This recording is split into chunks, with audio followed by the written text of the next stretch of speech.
Good morning, everybody. It's a Tuesday morning, and Jim Williams here with Sean Miller.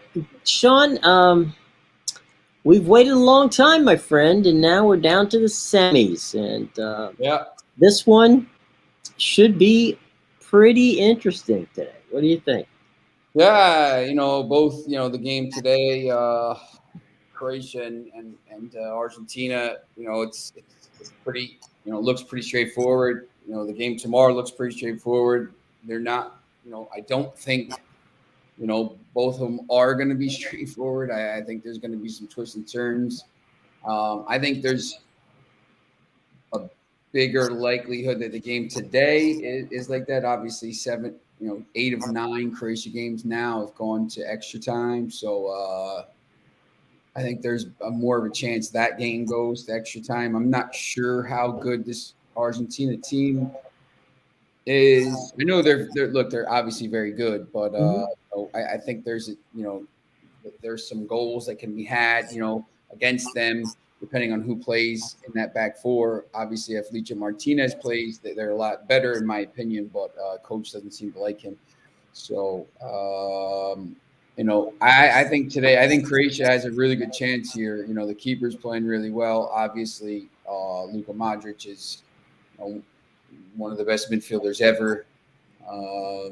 If he gets his team back to a second World Cup final in a row, on top of the 5 Champions Leagues he's won and the Ballon d'Or he won. You got to start putting him up there. Maybe with Zinedine Zidane, Sergio Busquets, and stuff like this as maybe as top 2, top 3, defensive midfielder of all time, or wherever obviously wherever he plays. Sometimes he doesn't play as a defensive midfielder.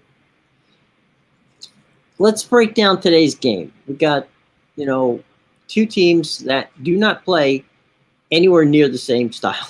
So that's a good thing. We know that, but do you favor Croatia's kind of, I guess the best way to put it would be their conservative but constant style. I mean, they're very disciplined versus an Argentine team, which, like many South American teams, is more of a let's score, let's defense type of a situation. When you get to this point, in the tournament, I think Croatia double chance. Bill, yeah, look, I'm already on that. Hey, Billy, good morning. I love that play. I think these games go to extra. Going with that, Bill. I think when you get to this point, the fact that you're complete, the organization. Morocco is another good example. When you're just so good, the defense is so good. Vardiol is unbelievable. He's going to get a huge transfer. He's going to go for 100 million pounds.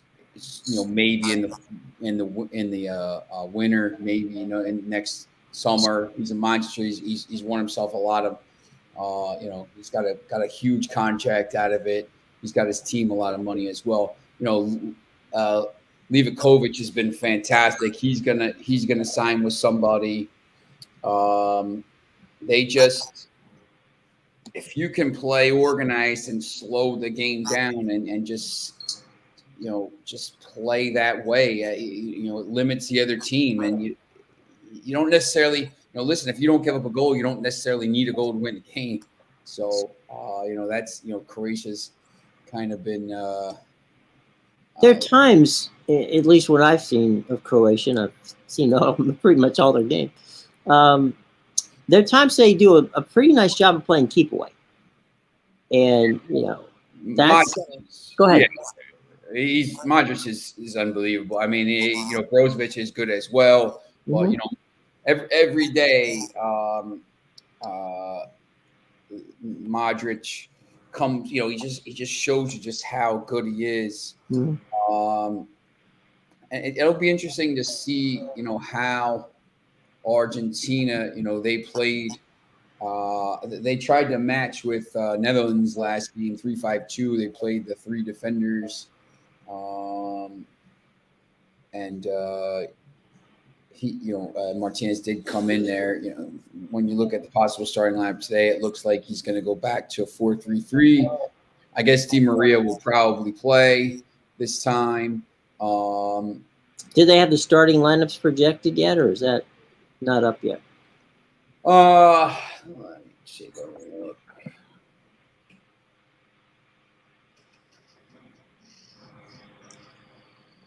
Where do you Both. What do you see Messi doing, if anything?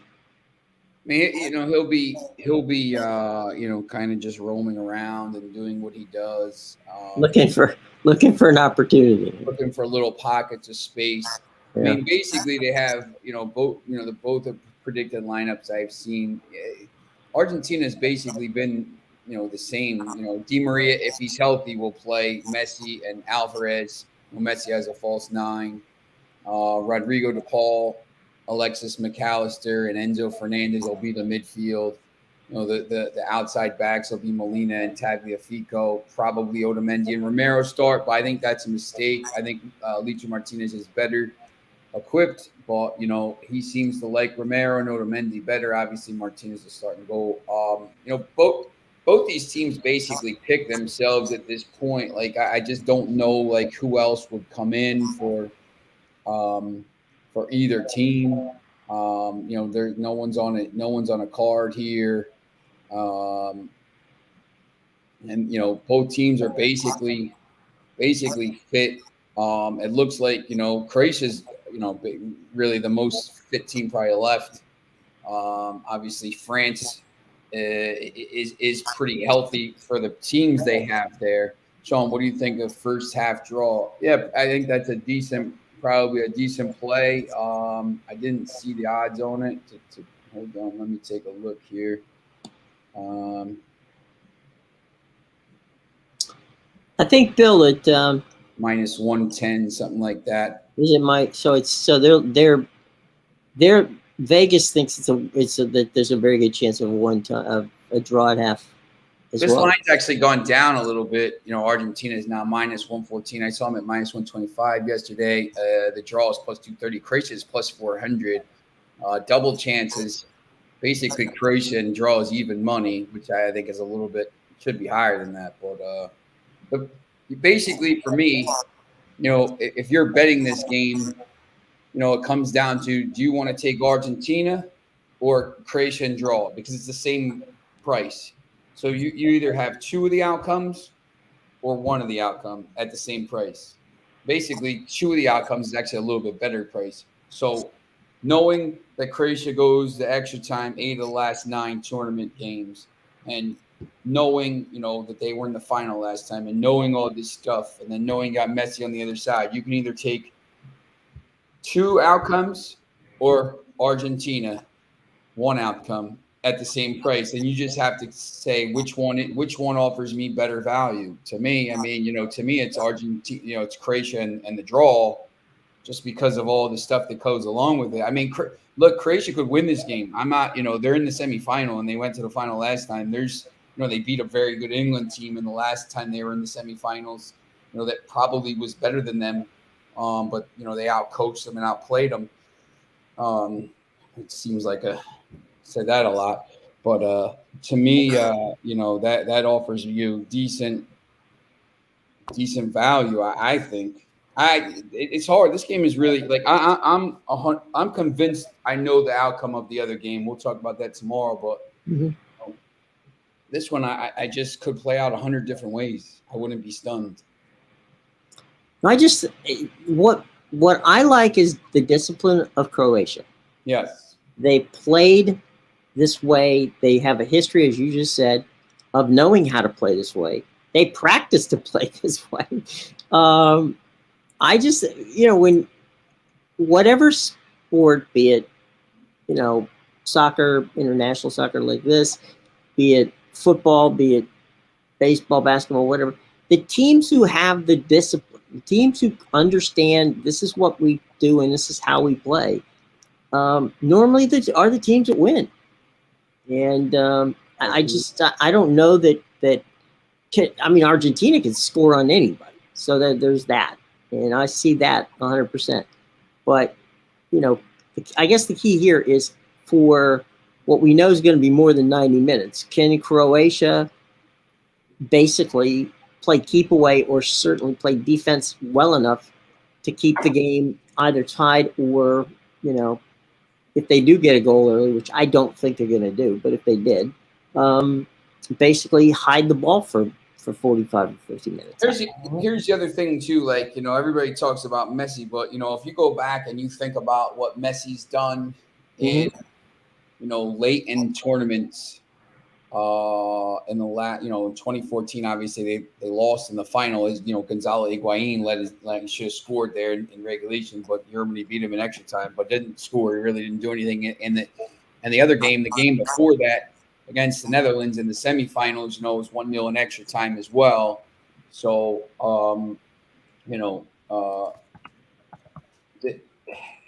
he has the tendency. Look, teams are not going to let him beat him. It was 0-0, by the way, that semifinal. So, and then in the quarterfinal against Belgium, it was Higuain with the goal in the 8th minute. So, the last few World Cups and then the 2018 World Cup, they lost in the round of 16 to France. And I don't remember.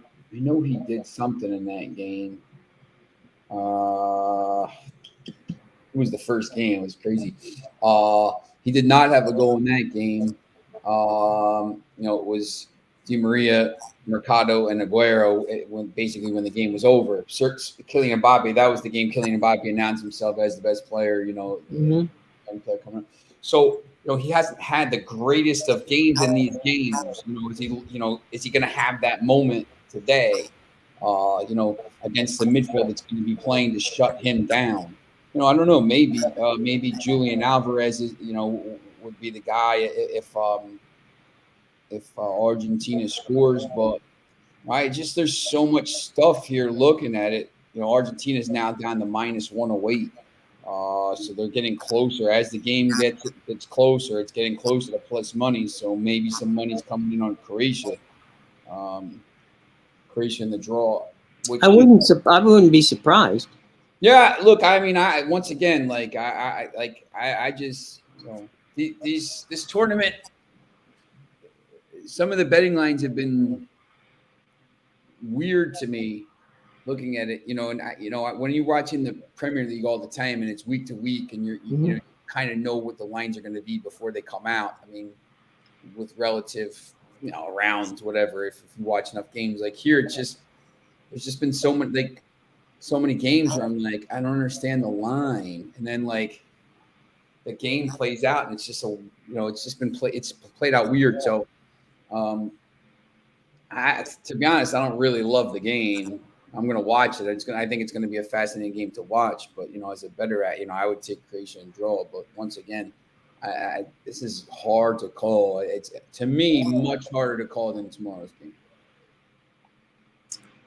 I think the other thing is that a lot of people are looking at tomorrow's game as the possible game that is for all intents and purposes, that might be whoever wins that game might be the champion, and they might be getting ahead of themselves. It's neither one of these two teams, Argentina and Croatia, are good, but tomorrow everybody seems to be looking at that game and saying, all right, well, whoever wins this is going to win it. Not so sure that's true, but it seems to be the money seems to be moving that direction. Yeah. ESPN just announced that Mike Leach died this morning. Oh, that's terrible. Died. Mike was a good man. He had his flaws. He had his, but at the end of the day, Mike was a heck of a football coach. Offensive, yep, and a character. He was a character. Oh my gosh, there are few people that had the character that Mike did, and he will be missed. And that's terrible news. Mississippi State is where he was his last go round.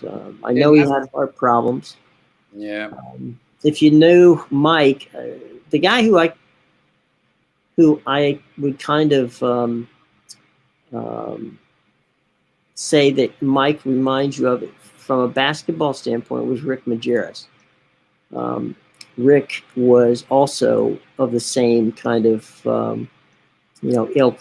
A guy who was passionate about what he did, knew how to get things done, but didn't always see eye to eye with the administrations, which is why, there were times when they didn't get along with the administration. But as a football coach, as a recruiter, as a person, Mike Leach is top shelf. I'm always a big go ahead. Supporters the word, or like it's. I like these guys that are characters. So many carbon copy guys, and I just remember Bull Durham. Look, it's it's a team game, and right, blah blah blah, and when I interview players after games now, the coach will come up to them and tell them what hey, credit your offensive lineman, credit your coaches. Like, coach, I don't want to talk to I could rate that. Like, I want to talk to somebody who's going to tell me something. Right. I want to talk to.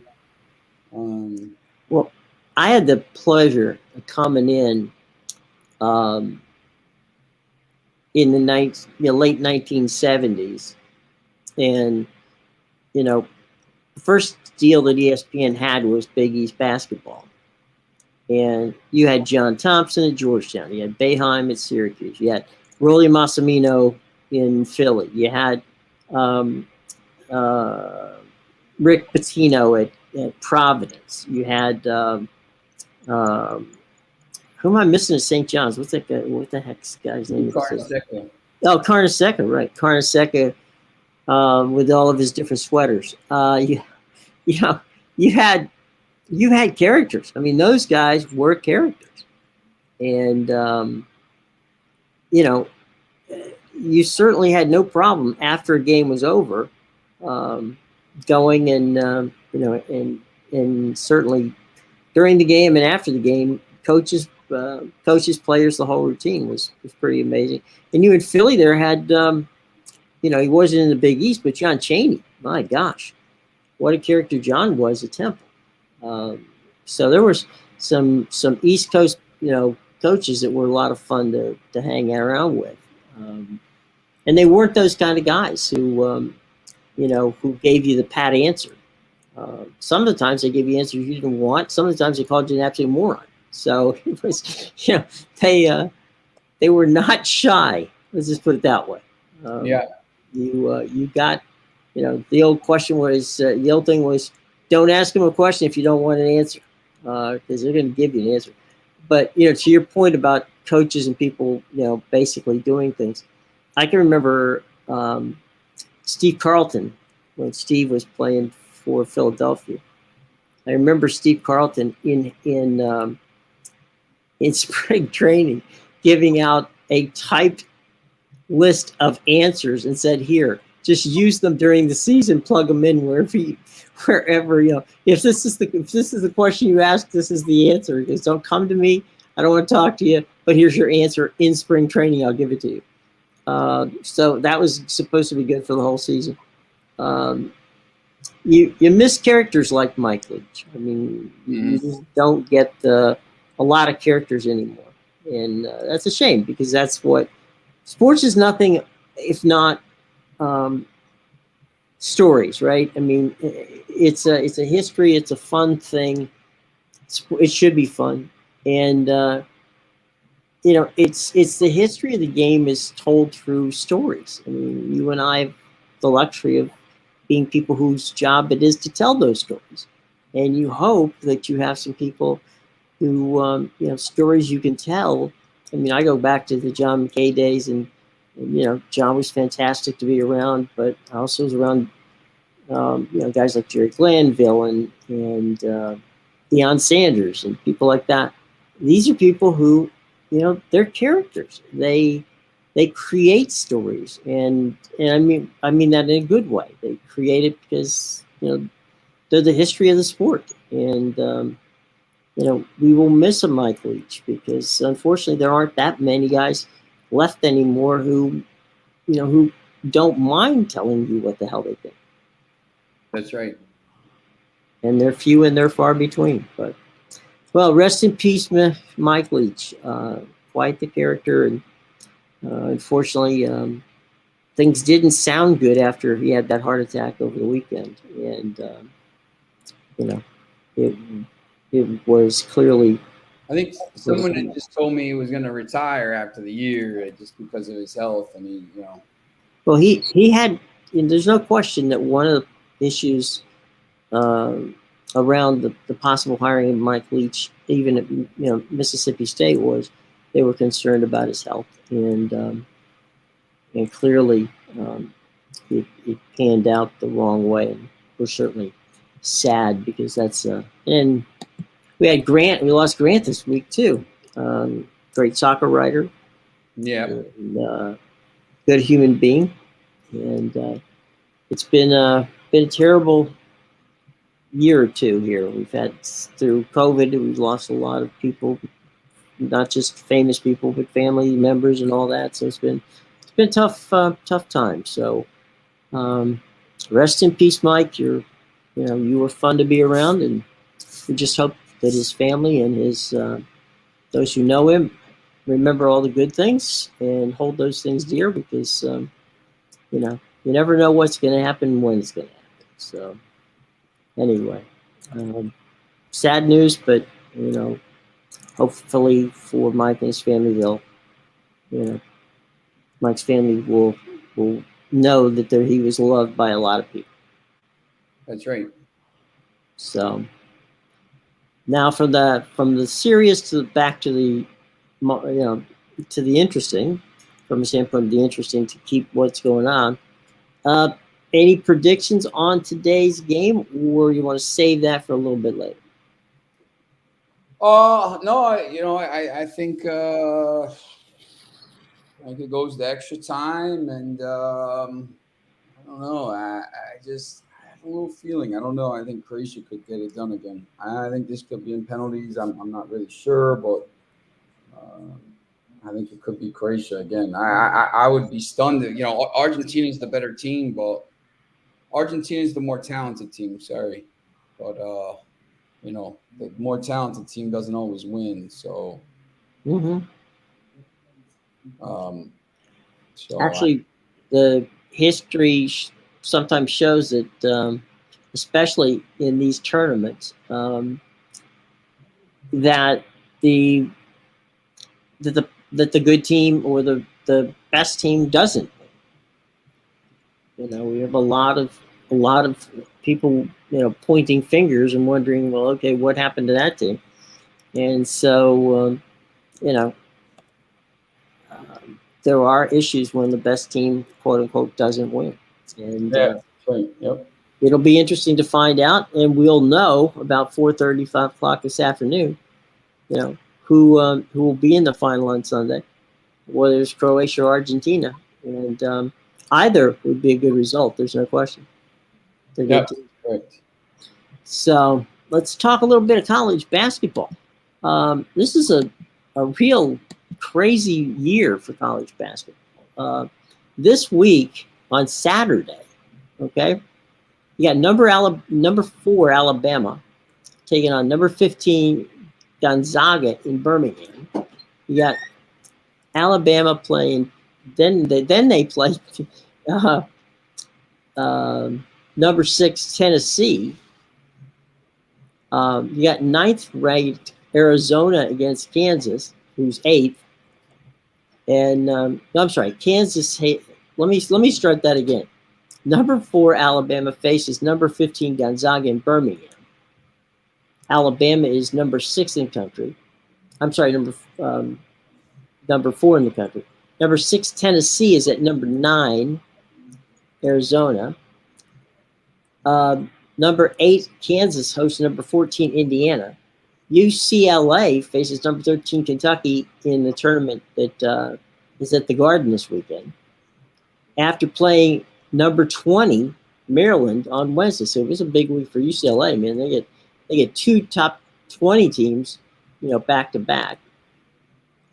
Then the game of the weekend might be Saturday night when you got number 5 Houston, number 2 Virginia. Hell, the first team to 50 points might win that game.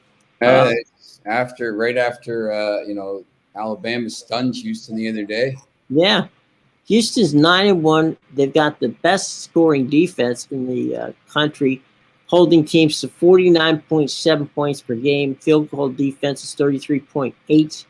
And despite losing to Alabama last week, the Cavaliers also love to grind it out. We know that. They're averaging basically 57 points a game. So, like I said, the first one to 50 might win that game. Gonzaga has dropped has dropped in the poll. They're 7-3. They started as preseason number 2. They lost to Texas. They lost to Purdue. And the Zags faced number 13 Kentucky and Michigan State this week. So a lot of good college basketball. Yeah, definitely. There's a lot of good games this week. It's just been weird early on. These teams, obviously Houston was so dominant and then just gave up a 15-point lead the other day. But Gonzaga, North Carolina, these early ranked teams have, basically. Me personally, I just think they're bored, to be honest. Like, I don't think these games mean as much, obviously, later in the season. These teams came back. Right.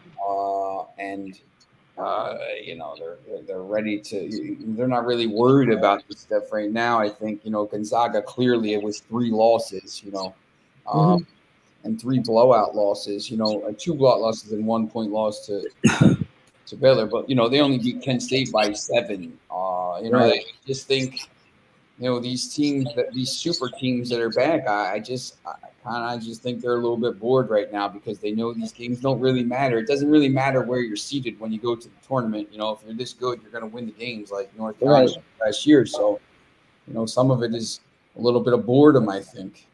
It's possible. I know that surprisingly, UCLA has they've won 5 games since they lost to Baylor in Las Vegas, including, and we talk about conference games. The Pac, they've played 2 Pac games already. They beat Stanford and Oregon. It's crazy. Yeah, I don't understand why they're playing, conference games this early in the season, but it is what it is, and you gotta play those games and. Well, I mean, it's interesting. You got Kentucky at 7-2, and they look really good at times, but then they ended up losing in double overtime to Gonzaga and Spokane. And, it's been a very inconsistent season thus far. It's early, and, you normally, the old saying is you can't lose a national championship, in November or December. Yeah. But you sure can take a look and see what your team's like.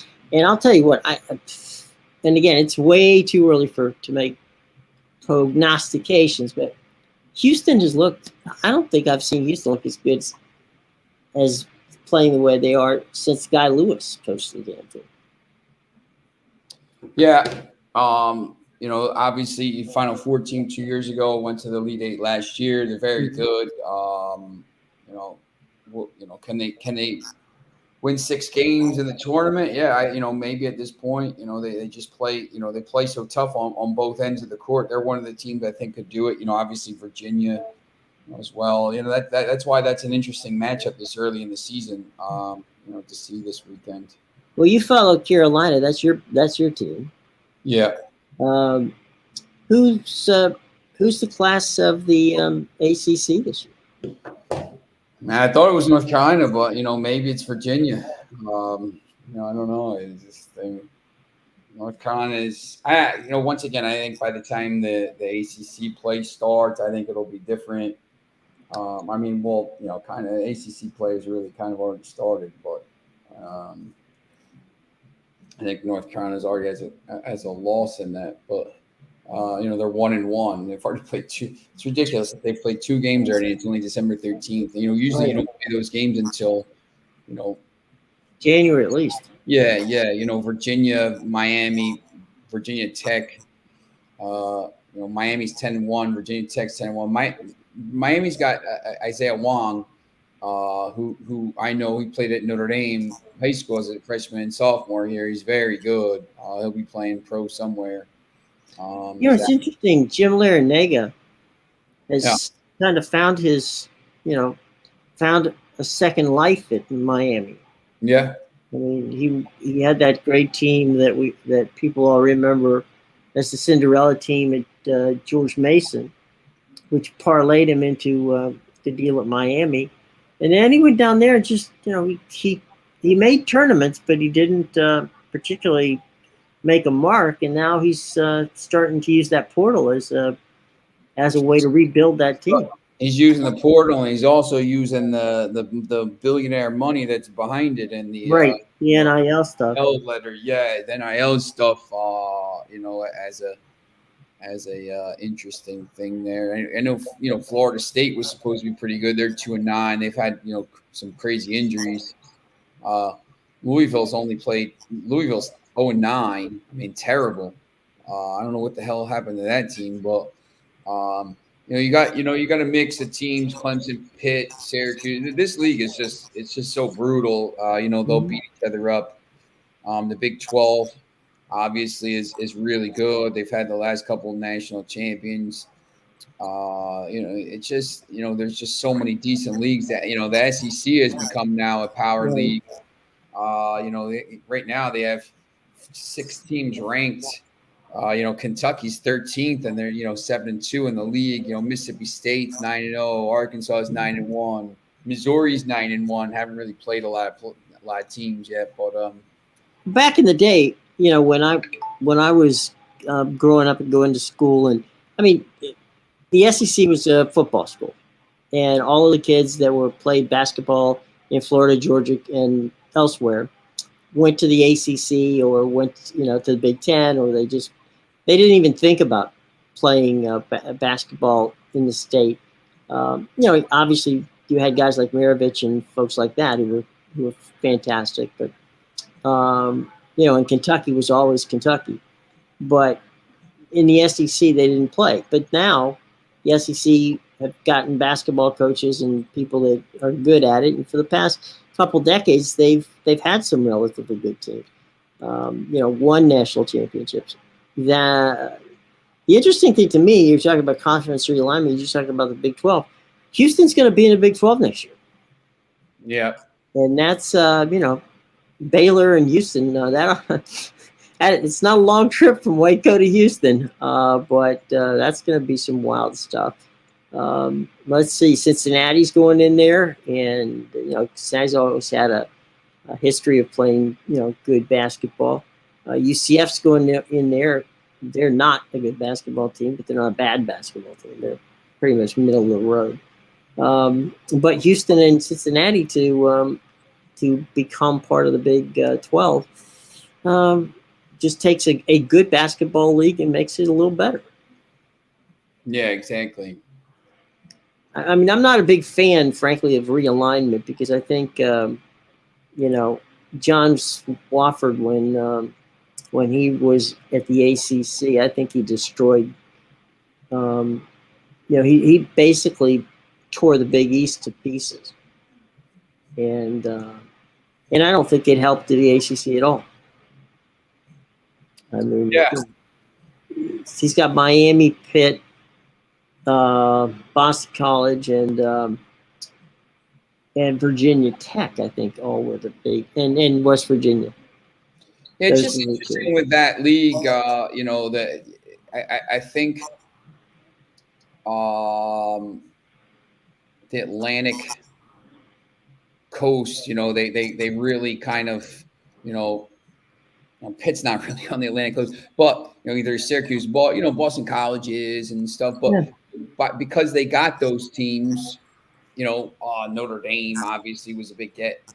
All of a sudden now, because of Syracuse, obviously, huge New York became a huge draw because Mhm.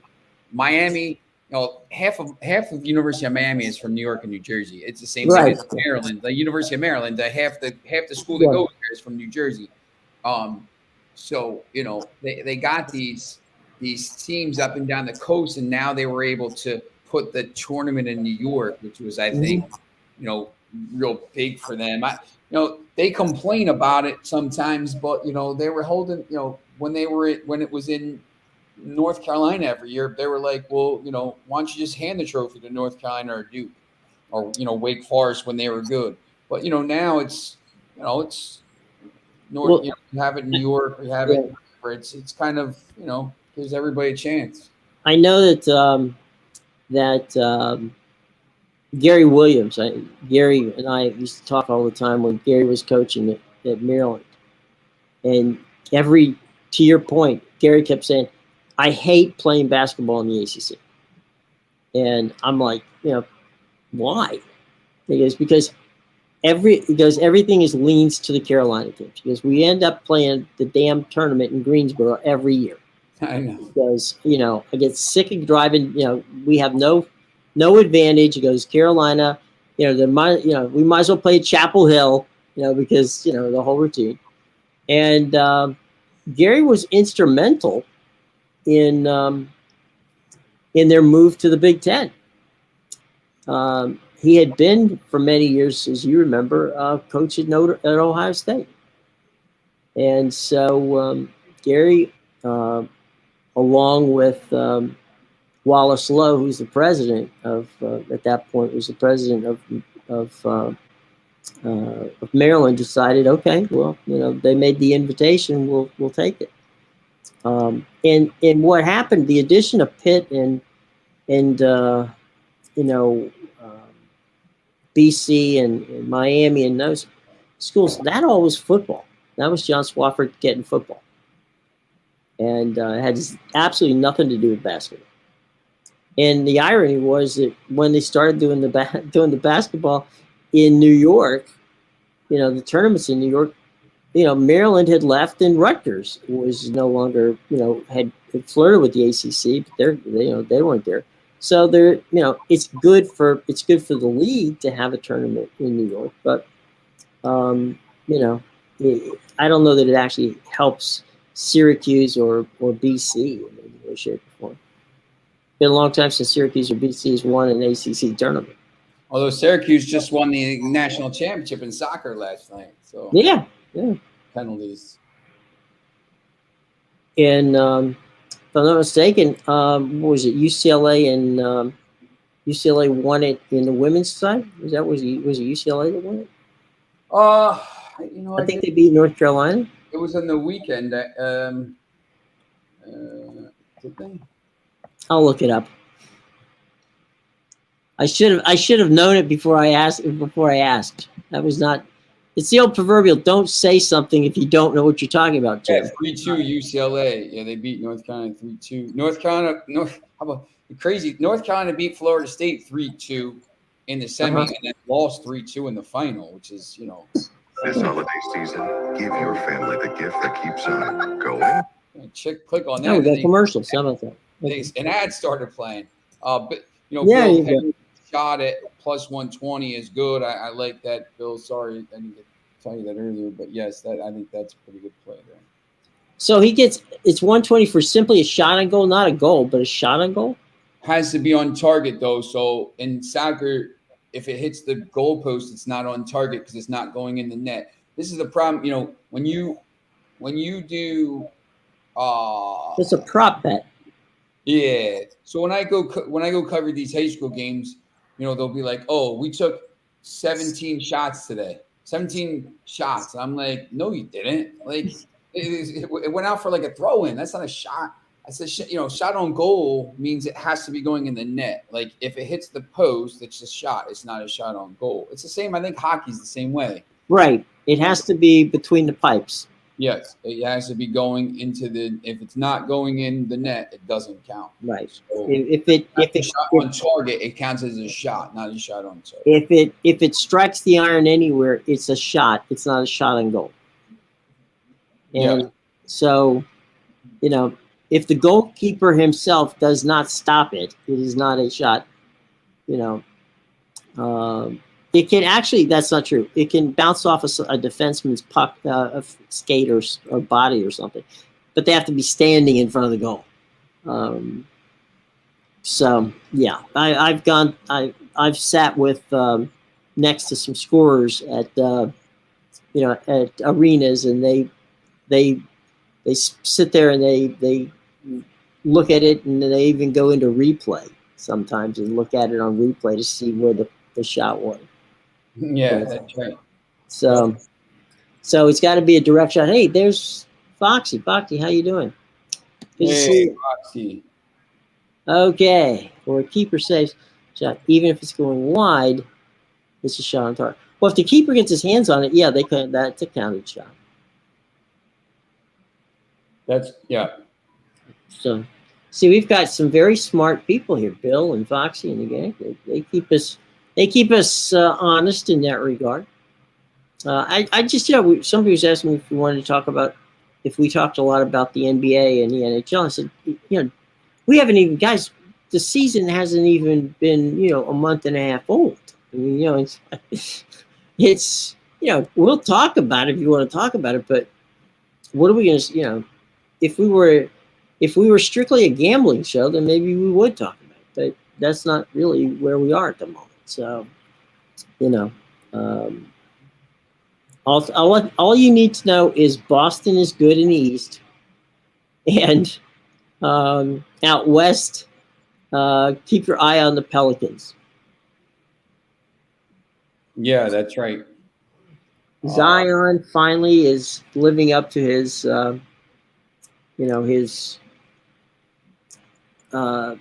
what happened when he came out of college, when people thought, he was going to be a dominating force. It's taken him a while, but, it looks like if God, especially in his case, if he can stay healthy, that's that's one of the great phrases in sports. If they can stay healthy, then we'll see what happens. The thing that got me up this morning to talk on talk radio was about whether or not I thought Tom Brady will be back next year. Obviously, he won't be playing for the Buccaneers, but would he be back? And I'm like, if I'm Brady, there's no way in hell I come back.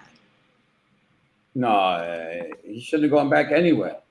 He should have stayed. If he would have just retired last year, right? Think about this. They lost that game to the Rams, who went on obviously to the Super Bowl. Okay. But here's it. His last pass would have been a touchdown pass to Mike Evans. His last handoff would have been a handoff to Leonard Fournette to tie the game. How about that for a goal? I mean, that's tying up in a bow a pretty nice career. Yeah, now he's having a career that is a mess. So we'll see. But aware sometimes someone takes a shot from wide, gets saved their keeper on occasions. Bookies count it as a cross. Oh yeah, Foxy, you don't have to tell me about that. It is a. Well, see, here's the thing, Foxy. Don't bet with bookies. Use some of the good folks at BetMGM or. Well, no, that's what they call bookies in England. Oh, okay. Yeah, it's William Hill. Bookies are called. Yeah, William Hill is the bookie, and Betfred and all those guys. Yep. Yeah. Well, William Hill handles most of the online books here in the States. Yeah, that's true. So if you're betting with BetMGM or if you're betting with Caesars, you're betting with William Hill. That's correct. So you're not. Although I have seen, this is interesting to me. I don't know. Maybe you can shed a little light on it. I've seen BetMGM and Caesars with different lines, and they're both William Hill. Yeah, it's I assume, like everything else, that there obviously you have to. It's like if you go to BetMGM. I mean, I'm sorry, if you go to a MGM hotel in Vegas and then you look at MGM, BetMGM online, you can find if you're in Vegas at the book itself, it is different than what BetMGM is online. I assume that's because they have different handicaps. Yeah. Yep. Yeah. It's interesting. You'll see. When you go to these different ones, it's like the same exact. I'm like, wait a second. Parks or whatever. It's the same layout, and it's like it's all coming from. We should have our buddy Allie Burns come on sometime. Okay. Because Allie, there's something Allie does that I think some of the guys here would be very interested in seeing. William Hill banned Foxy for business decisions. Basically, they don't like me winning. That's probably Foxy wins too many parlays. That's what it is. That's what it is. Yeah, you gotta be careful there, Foxy. Go under another name. Allie has a site which she uses, which shows on an every 15 minutes where the money's moving on both online and at the books, so you can tell where the lines are going. So if you're getting ready to make a last minute bet and you see the line suddenly is pretty wonky, something's going on, you can figure it out, go from there. Big other big news in sports, Kyler Murray looks like he's going to be gone for the season. He's going to be gone for a while, I think. Yeah. Although ACL injuries now, or by the time next season comes, I mean, he won't be 100% until 2024, but right. He should be back. And sometimes they rebuild these knees now with you end up getting stronger knees because you build up the muscle around it. ACLs are usually fatigue injuries, so it's just a non-contact. I mean, that's in the first 90 seconds. If you had the Cardinals yesterday, I felt bad for you. But, yeah, it's. I know that my our buddy Amadeus is going to be in mourning. That was his team. That was his boy. It was funny. I saw Al Michaels yesterday. He was on Dan Patrick, and Al said that he said that he blew a call, and Dan asked him, "What do you mean?" He goes, we had that game where Baker Mayfield, came back." He said, if only I would have said, do you believe in Mayfield? So, looks like Baker Mayfield and the Rams are having a good time. The problem with the Rams are he came to them way too late. They're not going to be able to catch the 49ers. Bill Foxy wants to know if you like crazy straight up or double chance. I'm sure Bill Foxy probably likes the double chance. It's one of his pretty good plays there. I think that's an interesting play. Joe Wiz is trying to ask me what to give out to his guys, and because his guys can't figure out the double chance. And I said, look, I don't know. How about bless you? How about the draw? I guess but I don't. To be honest, I mean, the draw is not, to me, not the greatest play because, there's a chance that Croatia wins the game. So, that's why the two chances to me, the two chances or one chance, same price. It's 2 out of 3. And I know it's not as simple as, 67% chance and third, whatever. I know that probability doesn't work. The game probability and stuff goes into it, but to me, that's kind of how I see it. Bill, says that she uses Wager Talk, but can't mention it. Billy, you might be right. She's not going to mention Wager Talk. You're 100% correct. So if that's what she uses, and I'll have to text her and ask her, but if that's what she uses, then you're 100% right. She's not she will not mention that she uses Wager Talk. I don't even know what that is. Wager Talk is it's a betting service that gives you information. It would be a competitor to what, to picks and parlays. Oh yeah. So if Wager Talk is who she uses, I'm sure that I agree with Bill. She's not gonna mention it.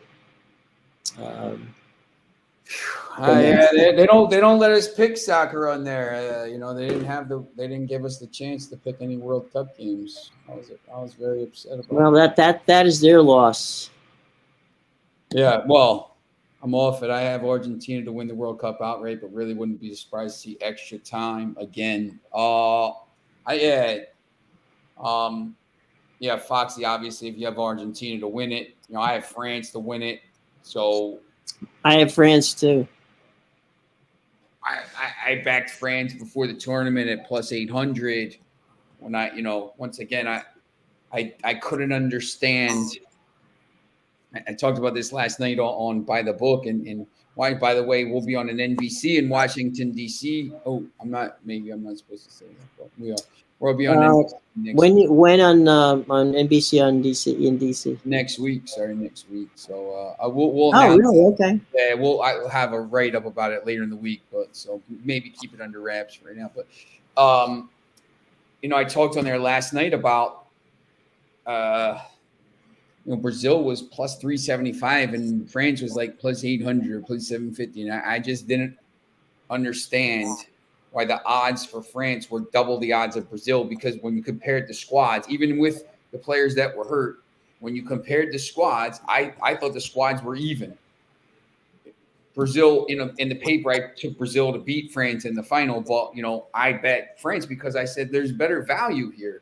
To me, there's better value to back a team that has a better squad, that same squad, and you get double the price. I couldn't understand. It'd be like if you bet, it'd be like if you had the Astros and the Dodgers in the World Series. Mm-hmm. The Astros were, 2-1, and the Dodgers were 4-1 or something like that. Like I couldn't understand it. Yeah, no, look, I think Foxy, I think the final will be tough, but the way we'll talk about this tomorrow, but the Kylian Mbappe tomorrow, the only reason he didn't they shut him down because Kyle Walker was just he talked about Kyle Walker's he did an unbelievable job. He's a freak. Yeah. His size. I mean, just showed how good Kyle Walker is. He just completely neutralized Mbappe, but he also didn't get involved in attack. So, that's part of the thing. I just don't know if anybody left in the tournament can do that job that Kyle Walker did. I think Mbappe scores a goal or two tomorrow. They're just, but look, I don't know, Foxy. At this point now, there's been so many weird results. I mean, I wouldn't be stunned to see a Croatia-Morocco final. Morocco. Who knows at this point? Any of these teams could win it, but yes, France is probably the favorite to win it. Well, we saw that whenever you try to take Mbappe out of the game, right, that France has other players who will pick up the slack. Yeah, Griezmann was unbelievable the other day. Griezmann had a phenomenal game playing as a distributor. The guy's over his career in the Euros at 2016, he led the Euros with goals, and then 2018 and assists and goals and everything. And this time he's just being a playmaker. You got Dembele and Mbappe on this side and this side just running at you constantly. Giroud is unbelievable. They're making the case about Harry Kane and Giroud. And, Giroud, it's not even close when you compare the two careers. Harry Kane's got a lot of goals, but Giroud has, he won 3 FA Cups with Arsenal. He won with Chelsea. He won, trophies with Chelsea, champions. This guy's got he's got a World Cup. He's going to be in another final. He's played in the final in 2016. I mean, this guy's been in all kinds of finals, and you know, Harry Kane doesn't have any. He doesn't have a trophy to his name. So you know, it's interesting. They're just really good. So that game, you know, and you know, they got a little bit of a break tomorrow. We'll talk once again more about it, but you know, I think Morocco's pretty banged up. You know, you know, these guys will play, but they're pretty banged up, and you know, Armbat's not going to be able to do everything tomorrow. There's just too much talent on the pitch, so it'll be interesting though. Today's game will be interesting though. I think today's game is going to be very interesting. Well, we will see. We won't have that long to wait to find out.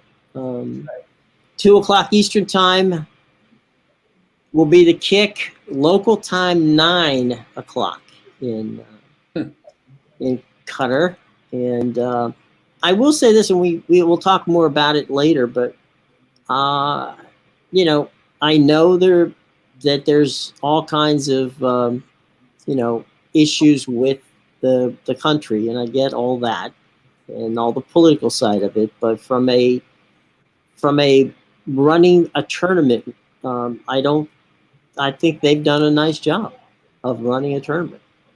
You know, we'll see, but Foxy has Argentina plus 600 and Morocco plus 30,000 to win it, so he wants a Morocco-Argentina final.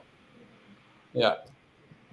Well, you know, Foxy, I want Croatia and France for me, but yeah, we'll see. That's why they call it betting, Foxy. Well, we will definitely see. Well, do we have any other final questions before we? He has a. I think we saw. Did we see this one? Yeah. Yeah. Okay. All right. Okay, guys. Any final thoughts, Sean, before we head out here on a cold Tuesday morning? Ready to watch this game. You know, it's just 2 o'clock already. Yeah. Okay. All right, boys and girls. We shall see you tomorrow. Foxy, Bill, gang, we really appreciate you dropping by. If you could, hit the subscribe button, hit the like button, because that really helps us out. So if we could impose upon you the subscribe, hit the bell, like, and share, that would be very helpful to us, okay? All right. Sean, until tomorrow, my friend, have a great day. We will be back, and we'll have some fun, as we always do, right here. So take care, everyone, and we will see you